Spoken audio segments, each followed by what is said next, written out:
हिंद साथियों, welcome to my YouTube channel. Bihar police मद्य निषेध के लाइव प्रैक्टिस सेट में आप सभी का स्वागत है। देखिए, जिन लोगों का भी बिहार मद्य निषेध का एग्ज़ाम आने वाले दिनों में होने वाला है, उन सभी के लिए यह वीडियो बहुत ही महत्वपूर्ण है, क्योंकि पहले आप सभी जानते थे कि 29 जनवरी को एग्ज़ाम होने वाला था, लेकिन बीच में उसको रद्द कर दिया गया। एग्ज़ाम डेट आगे बढ़ा दिया गया है, लेकिन एग्ज़ाम अभी कब होगा? चांस है कि मार्च में ही आपका बिहार मद्य निषेध का एग्ज़ाम हो, क्योंकि उसके पहले संभव नहीं है, क्योंकि जनवरी में आपका एग्ज़ाम होगा नहीं। रहा बात फरवरी का, तब फरवरी में 28 दिन ही होता है, 28-29 दिन होगा। और फरवरी में आपका मैट्रिक का एग्ज़ाम है, इंटर का एग्ज़ाम है, बीपीएससी का एग्ज़ाम है, उसके बाद बिहार सिविल कोर्ट का एग्ज़ाम है। तो फरवरी में भी बिहार मद्य निषेध का एग्ज़ाम कंडक्ट करा पाना संभव नहीं है। तो इसीलिए आप सभी मन लगा के तैयारी कीजिए। एग्ज़ाम आपका मार्च में ही होगा, और इस बार अगर आपको एग्ज़ाम में सिलेक्शन लेना है तो आप सभी को मन लगा के तैयारी करना होगा, तभी जाकर आपका सिलेक्शन होगा।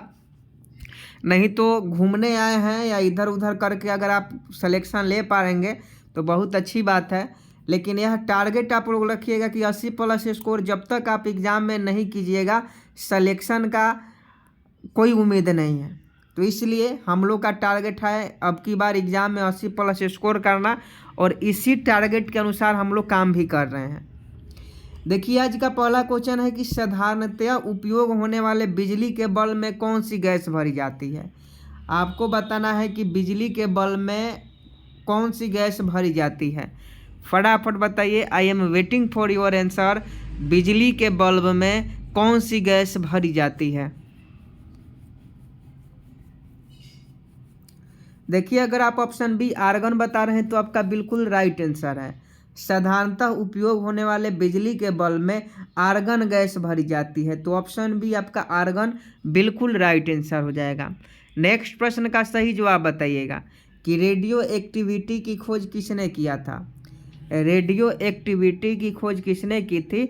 आई am waiting for your answer. फटाफट सही जवाब बताएंगे कि रेडियो एक्टिविटी की खोज किसने की थी।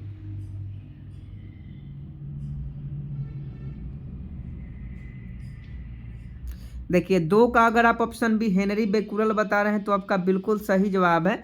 रेडियो एक्टिविटी की खोज हेनरी बेकुलर के द्वारा किया गया था, तो दो का ऑप्शन बी आपका बिल्कुल राइट आंसर हो जाएगा। नेक्स्ट प्रश्न 3 नंबर देखिए। एक वस्तु का जड़त्व की प्रत्यक्ष निर्भर होता है। आपको बताना है कि एक वस्तु का जड़त्व की प्रत्यक्ष निर्भर होता है। फटाफट सही जवाब बताइए।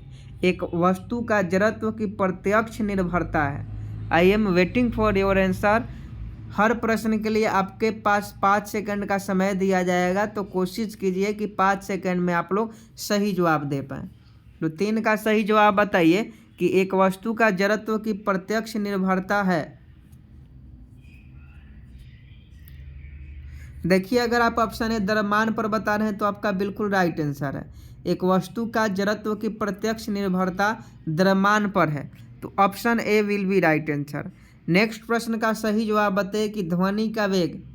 ध्वनि का वेग बताइए, ध्वनि का वेग। फटाफट बताइए 4 का सही जवाब। नेक्स्ट प्रश्न 4 नंबर है, और 4 का सही जवाब आप लोग कमेंट बॉक्स में बताएं।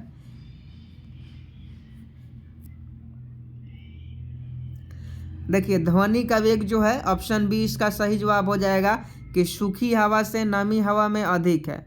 आप सभी जानते होंगे कि जाड़े के मौसम में या सर्दी के मौसम में ध्वनि दूर दूर तक सुनाई देती है, वही गर्मी के मौसम में ध्वनि दूर तक नहीं सुनाई देती है। तो इसका सही जवाब ऑप्शन बी हो जाएगा, सूखी हवा से नमी हवा में अधिक है। ध्वनि का वेग जो है वह सूखी हवा से नमी हवा में अधिक है, तो 4 का ऑप्शन बी आपका बिल्कुल राइट आंसर हो जाएगा।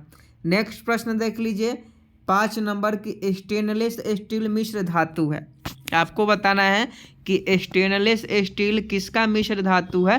आई am waiting for your answer. फटाफट सही जवाब सभी लोग बताएंगे।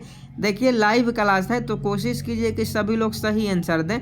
तो फटाफट बताइए कि स्टेनलेस स्टील मिश्र धातु है।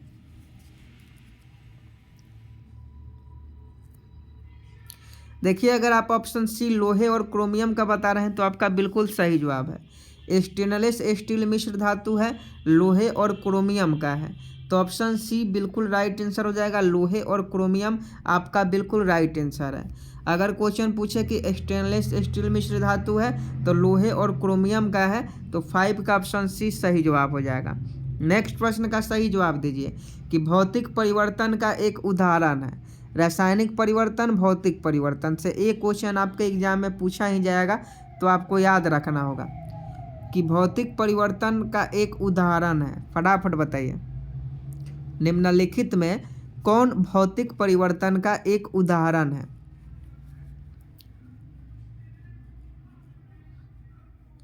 तो देखिए इसका सही जवाब पानी में चीनी का घुलना। पानी में चीनी का घुलना जो है वो भौतिक परिवर्तन का एक उदाहरण है। तो 6 का ऑप्शन डी आपका बिल्कुल राइट आंसर हो जाएगा। पेरिस ऑफ प्लास्टर का सूत्र बताइए। प्लास्टर ऑफ पेरिस या पेरिस ऑफ प्लास्टर उल्टा है, तो प्लास्टर ऑफ पेरिस का सूत्र बताइए कि क्या होता है। बहुत इंपॉर्टेंट क्वेश्चन है, बहुत बार क्वेश्चन पूछा भी गया है और पूछा जाएगा। खाने वाला सोडा हो गया, धोने वाला सोडा हो गया, ये सब याद रखना होगा। तो बताइए कि प्लास्टर ऑफ पेरिस का रासायनिक सूत्र क्या है। तो देखिए 7 का अगर आप option C CaSO4 into 2H2O बता रहे हैं तो आपका बिल्कुल सही जवाब है। प्लास्टर ऑफ पेरिस का रासायनिक सूत्र CaSO4 इंटू 2H2O होता है। तो 7 का ऑप्शन सी आपका बिल्कुल राइट आंसर हो जाएगा। 8 नंबर क्वेश्चन देखिए कि नींबू खट्टा किस कारण से होता है। फटाफट बताइए कि नींबू खट्टा किस कारण से होता है। नींबू खट्टा किस कारण से होता है? I am waiting for your answer. नींबू खट्टा किस कारण से होता है? तो देखिए नींबू में कौन सा अम्ल पाया जाता है? तो नींबू में साइट्रिक अम्ल पाया जाता है और एसिटिक अम्ल सिरिका में पाया जाता है। दोनों में कन्फ्यूज हो जाते हैं बच्चे, तो याद करिएगा कि सिरिका में कौन सा अम्ल पाया जाता है, तो एसिटिक अम्ल पाया जाता है। नींबू खट्टा किसके कारण से होता है या नींबू में कौन सा अम्ल पाया जाता है, तो साइट्रिक अम्ल पाया जाता है। तो 8 का ऑप्शन डी सही जवाब हो जाएगा। वायु एक है, आपको बताना है कि वायु एक है। ये तो बहुत इजी क्वेश्चन है, सभी लोग जानते हैं कि वायु क्या है। तो वायु एक मिश्रण है ऑक्सीजन का, CO2 का, नाइट्रोजन का, कार्बन डाइऑक्साइड का, सभी का मिश्रण जो है वायु है। तो इसका सही जवाब 9 का ऑप्शन सी बिल्कुल राइट आंसर हो जाएगा। हंसाने वाले गैस कौन है? फटाफट बताइए, जिसका सूत्र N2O होता है। अब सूत्र भी बता दिए, अब आप लोग सही सही जवाब बताइए कि हंसाने वाला गैस कौन सा है। इसका सूत्र N2O होता है। हंसाने वाला गैस, लाफिंग गैस जिसे हम लोग बोलते हैं। फटाफट बताइए कि लाफिंग गैस किसे कहते हैं। देखिए नाइट्रस ऑक्साइड, अगर आप ऑप्शन डी बता रहे हैं नाइट्रस ऑक्साइड को, तो आपका बिल्कुल राइट आंसर है। नाइट्रस ऑक्साइड को हंसाने वाला गैस बोलते हैं। तो 10 का ऑप्शन डी आपका बिल्कुल राइट आंसर हो जाएगा। निम्नलिखित में 11 नंबर क्वेश्चन देख लीजिए कि निम्नलिखित में सबसे भारी धातु है। आपको बताना है कि निम्नलिखित में सबसे भारी धातु कौन सी है। फटाफट बताइएगा कि निम्नलिखित में सबसे भारी धातु कौन सी है। तो देखिए अगर आप यूरेनियम बता रहे हैं तो आपका बिल्कुल राइट आंसर है। यूरेनियम जो है वह सबसे भारी धातु है। तो 11 का ऑप्शन बी आपका बिल्कुल राइट आंसर हो जाएगा।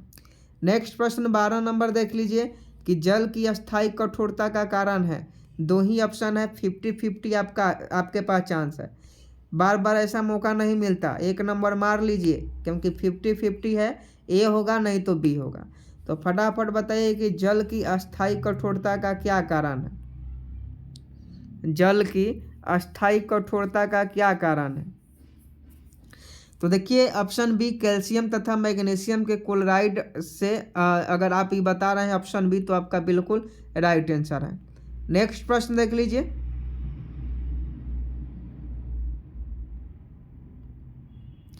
अपमार्जक है। क्वेश्चन पूछा जाता है बिहार मद्य निषेध के लिए, तो कतई जहर प्रश्न है। VVI है, इम्पोर्टेंट है, पूछा जाएगा, कन्फर्म है। याद रखिएगा कि अपमार्जक क्या है। अपमार्जक क्या है, इस प्रश्न को आपको याद रखना है और फटाफट बताइए कि अपमार्जक क्या है। देखिए इसका सही जवाब आप लोग साबुन बता रहे हैं, लेकिन साबुन नहीं होगा। यहाँ क्वेश्चन आप लोग ध्यान से नहीं पढ़ रहे। अपमार्जक क्या है? अपमार्जक का उदाहरण साबुन है। साबुन अपमार्जक है? लेकिन यहाँ पूछा जा रहा है कि अपमार्जक क्या है, तो अपमार्जक शोधन अभिकर्ता है।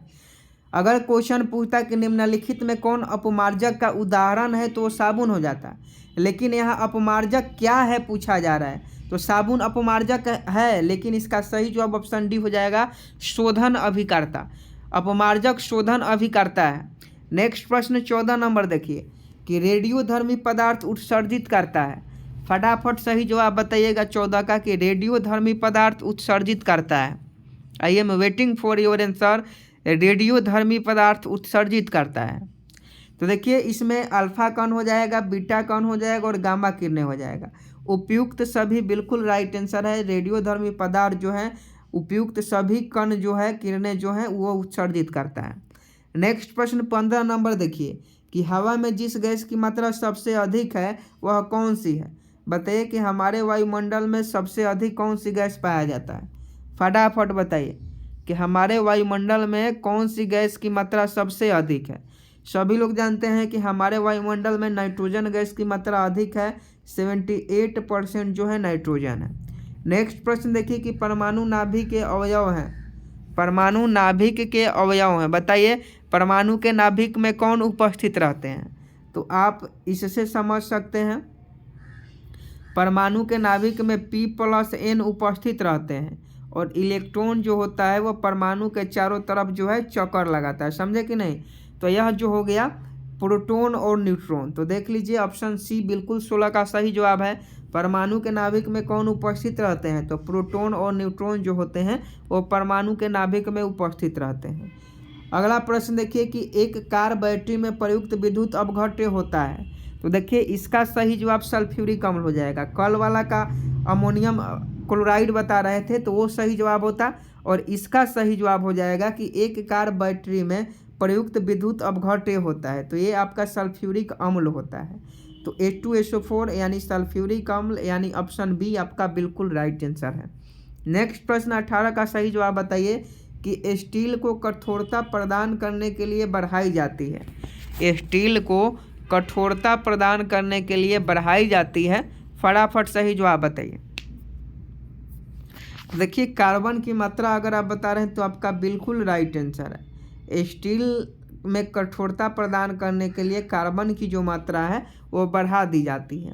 शुष्क बर्फ है, फटाफट बताइएगा शुष्क बर्फ किसे कहते हैं। शुष्क बर्फ है तो देखिए ठोस कार्बन डाइऑक्साइड को, ठोस CO2 को शुष्क बर्फ कहा जाता है। तो याद रखिएगा शुष्क बर्फ है, ठोस कार्बन डाइऑक्साइड है। नेक्स्ट प्रश्न 20 नंबर देखिए कि भारत के किस राज्य में चांदी उपलब्ध होता है। भारत के किस राज्य में चांदी उपलब्ध होता है, फटाफट बताइए। तो 20 का ऑप्शन सी गुजरात हो जाएगा। भारत के किस राज्य में चांदी उपलब्ध होता है, तो गुजरात में। नेक्स्ट प्रश्न देखिए कि किस गैस को आंसू गैस के तरह काम में लेते हैं। किस गैस को आंसू गैस की तरह काम में लेते हैं, फटाफट बताइए कि किस गैस को आंसू गैस की तरह काम में लेते हैं। तो 21 का ऑप्शन डी Cl2 हो जाएगा। Cl2 को आंसू गैस के रूप में काम में लिया जाता है। नेक्स्ट प्रश्न 22 नंबर देखिए कि परमाणु के नाभिक में निम्नलिखित कण होते हैं। अभी बताए हैं परमाणु के नाभिक में प्रोटॉन और न्यूट्रॉन उपस्थित रहते हैं। नेक्स्ट प्रश्न देख लीजिए 23 नंबर कि धोने का सोडा का रासायनिक सूत्र क्या होता है। तो देखिए इस प्रश्न का तो सभी लोग सही सही जवाब बताएंगे कि धोने के सोडा का रासायनिक सूत्र क्या होता है। तो देखिए इसका सही जवाब Na2CO3 हो जाएगा। धोने के सोडा को Na2CO3 कहा जाता है, तो 23 का ऑप्शन भी सही जवाब हो जाएगा। नेक्स्ट प्रश्न देखिए कि ठोस कपूर से कपूर वाष्प बनाने की प्रक्रिया को क्या कहते हैं, या कपूर के शुद्धिकरण की प्रक्रिया क्या कहलाती है।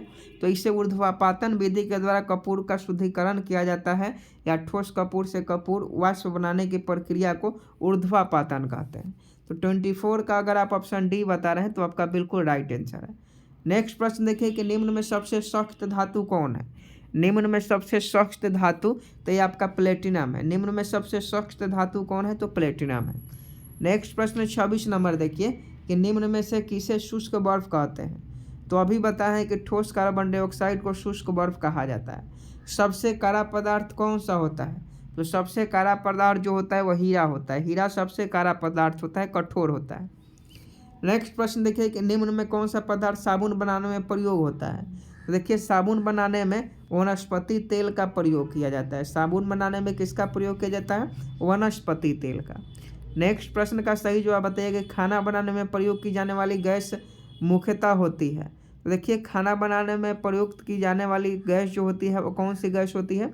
तो ये आपका खाना बनाने में प्रयोग की जाने वाली गैस। तो देखिए यहाँ ऑप्शन हमको लगता है कि गलत है, क्योंकि ऑप्शन में ब्यूटेन प्रोपेन देना चाहिए था, मीथेन। हालांकि मीथेन CH4 से भी खाना बनाया जाता है, इसलिए इसका सही जवाब हो जाता। अगर ब्यूटेन प्रोपेन रहता तो वो भी सही जवाब होता। यहाँ ये नहीं पूछा जा रहा है कि LPG या PNG, क्योंकि PNG से भी खाना बनता है। PNG यानी पाइप नेचुरल गैस। ध्यान में देखिएगा, आप लोग कह रहे होंगे खाना बनाने में तो LPG का प्रयोग होता है, तो देखिए बिहार में PNG की शुरुआत नहीं हुई है। वही गुजरात में आप चले जाइएगा तो PNG पाइपलाइन के द्वारा घर घर तक पहुंचाया गया है। पेट्रोलियम नेचुरल गैस जो होता है ये इसी से खाना बनता है, तो मीथेन हो जाएगा। नेक्स्ट प्रश्न देखिए कि वाहनों से निकलने वाली प्रदूषित गैस मुख्यतः है। तो देखिए वाहनों से निकलने वाली गैस जो होती है वो कार्बन मोनोऑक्साइड होती है। वाहनों से निकलने वाली प्रदूषित गैस कौन सी है? कार्बन मोनोऑक्साइड है। नेक्स्ट प्रश्न का सही जवाब बताइएगा कि निम्न पदार्थों में से कौन सा पदार्थ खाने की वस्तुओं का परिरक्षण में प्रयोग होता है? 1 नंबर का क्वेश्चन है, पूछा जाता है बार बार। देखते हैं कितने लोग इस प्रश्न का सही जवाब बताते हैं। तो देखिए ऑप्शन सी सोडियम बेंजोएट बता रहे हैं, तो आपका बिल्कुल सही जवाब हो जाएगा। खाद्य पदार्थ खाने की वस्तुओं का परीक्षण में सोडियम बेंजोएट का प्रयोग किया जाता है। एल्युमिनियम का अयस्क निम्न में से कौन है? फटाफट बताइए 32 का कि एल्युमिनियम का अयस्क कौन है? तो बॉक्साइट एल्युमिनियम का अयस्क होता है। नेक्स्ट प्रश्न देखिए कि रेडियो कार्बन तिथि निर्धारण का प्रयोग होता है। तो रेडियो कार्बन तिथि का जो निर्धारण का प्रयोग होता है तो जीवाश्मों की आयु का पता चलाने को। तो आज के लिए बस इतना ही, मिलता है नेक्स्ट वीडियो में, तब तक के लिए जय हिंद जय भारत।